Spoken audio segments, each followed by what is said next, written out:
E eis que o Carmelo chega no Brasil. Como chega? Quando chega? Qual é a sua atuação nos primeiros anos de chegada aqui no Brasil? Tudo isso nós veremos hoje no nosso 7º encontro. Somos carmelitas, irmãos da Virgem Maria, seguindo os passos do profeta Elias. Em 1580, juntamente com as expedições por via marítima, chegam os carmelitas aqui no Brasil.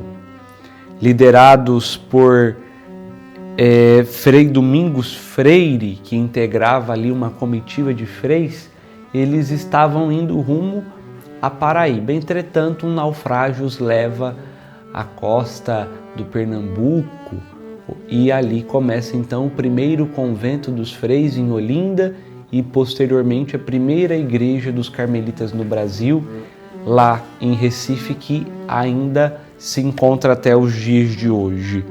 Depois, os carmelitas avançam, 1586, Convento do Carmo em Salvador, na Bahia, que também se encontra até os dias de hoje, 1589 em Santos, aqui em São Paulo, 1590 no Rio de Janeiro, 1593 Angra dos Reis e 1594 aqui na cidade de São Paulo, sendo a 4ª ordem a chegar aqui em São Paulo. Sabemos que aqui em São Paulo primeiro foram os jesuítas, depois os monges beneditinos, depois os franciscanos, a ordem dos frades menores, e nós que chegamos aqui no centro de São Paulo, no que hoje é o centro de São Paulo, né? Sabemos que a cidade toda vai crescendo em volta ali do pátio do colégio, enfim, e se tornou essa grande metrópole.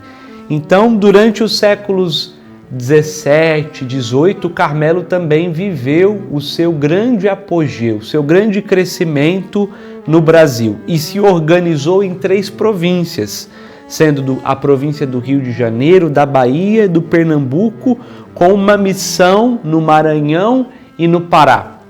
Contavam com mais ou menos 500 frades e atuavam fortemente na educação, atuavam fundando escolas, colégios, inclusive aqui em São Paulo nós tínhamos o Colégio Santo Alberto.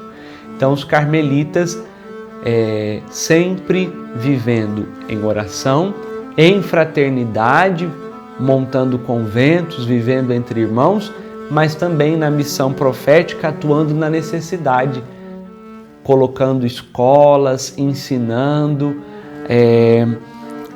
e sendo essa presença, né? Sobretudo filosofia, teologia e também outras coisas. Os carmelitas também assumiam paróquias, capelanias e tornavam-se referências cultural, com frades destacados nas artes, nas ciências e até mesmo na política. E cabe ressaltar aqui alguns nomes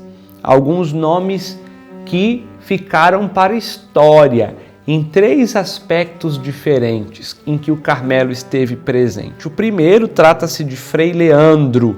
Frei Leandro foi o primeiro diretor do Jardim Botânico do Rio de Janeiro.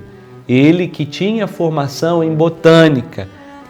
A corte real havia pedido que se fizesse um jardim botânico e ele liderou, trazendo espécies de plantas diferentes, organizando, e até hoje é possível encontrar o seu busto que fica exposto lá no Jardim Botânico. Depois temos o Frei José de Santa Maria Madalena, que foi o primeiro a utilizar a técnica da variolização, ou seja, nessa época em que ele estava presente, por volta de 1620, houve uma grande pandemia de varíola, sobretudo na região amazônica, e ele, lendo sobre a vacina da varíola que já existia na Europa, foi o primeiro a trazer e salvar a vida de muitos povos originários dessa localidade aqui no Brasil. Então foi um pioneiro também no campo social, na parte da saúde. E temos também o Frei Joaquim do Amor Divino Caneca, mais conhecido como Frei Caneca, que foi o líder da Revolução Pernambucana nos anos de 1817 e por isso mesmo foi morto. Então são personalidades, marcas que o Carmelo deixou no Brasil, né? Sobretudo levando a devoção do Santo Escapulário e a devoção mariana. Haja visto, quando nós olhamos sobretudo para o estado de Minas Gerais, com várias cidades que têm nomes carmelitas, Carmópolis de Minas, Monte Carmelo, lá no norte de Minas, Carmo da Cachoeira, enfim, e cidades históricas como Ouro Preto, Mariana, São João del Rei, que tem até hoje a presença da Ordem Terceira do Carmo, a presença dos nossos leigos carmelitas, que deixam então essa grande influência na devoção mariana do povo mineiro, né? Que vem dos carmelitas, que vem dessa riqueza espiritual trazida por nós. E sobretudo lá em Minas Gerais, a permanência dessa espiritualidade, dessa devoção, se deu muito pelos nossos irmãos leigos da Ordem Terceira. Já vista que a coroa portuguesa, existiu uma época que ela limitava a criação de novos conventos e existiam pequenas casas e centros onde os freis estavam, mas muito mais os leigos, como por exemplo Mariana, onde não tinha propriamente um convento, mas tinha a presença da Ordem Terceira, que era responsável por se reunir com o povo, animar o povo e difundir o carisma e a espiritualidade da Ordem, sobretudo a devoção à Nossa Senhora e ao Santo Escapulário. Coisas bonitas que se mantêm até os dias de hoje. Como eu falava, existiam duas províncias, ou melhor, três, Pernambuco, Rio de Janeiro e Bahia. Mas como é que será que está o Carmelo na atualidade? Estávamos falando aqui do século XVI, até mais ou menos o 17, 18, mas e nos dias de hoje?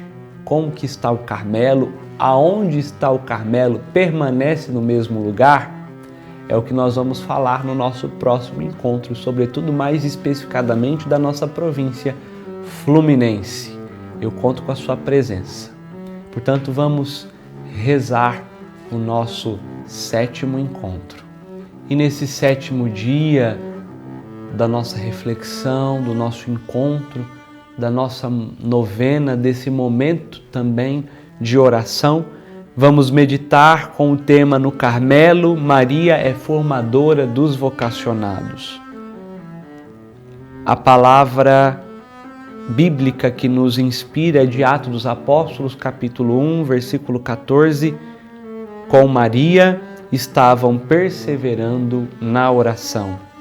O Carmelo é a escola de oração e a oração é o coração da formação. Maria ensina seus filhos a serem discípulos e profetas. Como nós vimos na expansão da Ordem do Carmo no Brasil, com certeza, esses homens que desbravaram o Brasil, ensinando, abrindo paróquias, abrindo escolas, certamente eram homens de oração. Não se pode sustentar uma vocação, não se pode sustentar uma vida na igreja de fé sem oração. E o Carmelo é esse lugar recolhido para que nós façamos o encontro com o amado de nossas almas. Como dizia o santo profeta, viva Deus, em cuja presença estou. O carmelita é chamado a estar sempre na presença de Deus. E estar na presença de Deus é oração. E nós vemos na passagem bíblica que com Maria os discípulos perseveravam na oração. Perseverando na oração, o Espírito Santo encheu o lugar onde estavam, no cenáculo. E aí sim tiveram forças para a missão profética. E isso é o Carmelo. Com Maria, perseveramos na oração para podermos anunciar seu Filho Jesus. Rezemos o nosso 7º dia da nossa novena. Vamos iniciar com a nossa prece carmelitana, onde eu convido você a deixar as suas intenções, seus pedidos de oração, também seus agradecimentos aos pés da Santíssima Virgem. Ó Rainha do céu, flor do Carmelo, tu que és o auxílio dos cristãos, ouve, Mãe poderosa, o meu apelo, eu confio em teu bom coração. Aos teus pés, Virgem Santa, permaneço, esperando a tua proteção. Tu bem sabes, ó Mãe, o que eu te peço, nesta humilde e singela oração. Tu bem sabes, ó Mãe, meu sentimento, tu bem sabes que é grande o meu amor, e eu sei que tu és o meu alento, no sofrer tu minoras minha dor. Só o justo floresce como a palma, um lugar entre os justos quero ter. Teus louvores, ó Mãe, cante minha alma, para poder teus favores merecer. E agora eu quero recomendar você, a sua vocação, o seu chamado, e também rezando por todo o Carmelo, para que, por intercessão de Nossa Senhora, Deus nos envie santas vocações. Ó Maria, Mãe e inspiração de todos os que seguem Jesus na vida religiosa e sacerdotal, apresenta a Deus essa nossa súplica. A Ordem do Carmo, que sempre olhastes com especial carinho, deseja servir a Igreja pela consagração de seus religiosos e pela dedicação de seus operários. Por isso, pedimos que se apresentem novos vocacionados, impelidos pelo Espírito Santo, para abraçarem o ideal carmelitano na vida leiga, religiosa e sacerdotal. Acolhe, pois, esta nossa prece e interceda por nós, a fim de que o povo de Deus possa alegrar-se pelo exemplo de inúmeros jovens que deem testemunho de Jesus Cristo sob o impulso do carisma carmelitano. Amém. Mãe e esplendor do Carmo, rogai por nós. Pai nosso que estais nos céus, santificado seja o vosso nome, venha a nós o vosso reino, seja feita a vossa vontade, assim na terra como nos céus. O pão nosso de cada dia nos dai hoje, perdoai-nos as nossas ofensas, assim como nós perdoamos a quem nos tem ofendido, e não nos deixeis cair em tentação, mas livrai-nos do mal. Amém. Ave Maria, cheia de graça, o Senhor é convosco. Bendita sois vós entre as mulheres, e bendito é o fruto do vosso ventre, Jesus. Santa Maria, Mãe de Deus, rogai por nós, pecadores, agora e na hora de nossa morte. Amém. Glória ao Pai, ao Filho e ao Espírito Santo, como era no princípio, agora e sempre. Amém. Nossa Senhora do Carmo, rogai por nós. Somos Carmelo.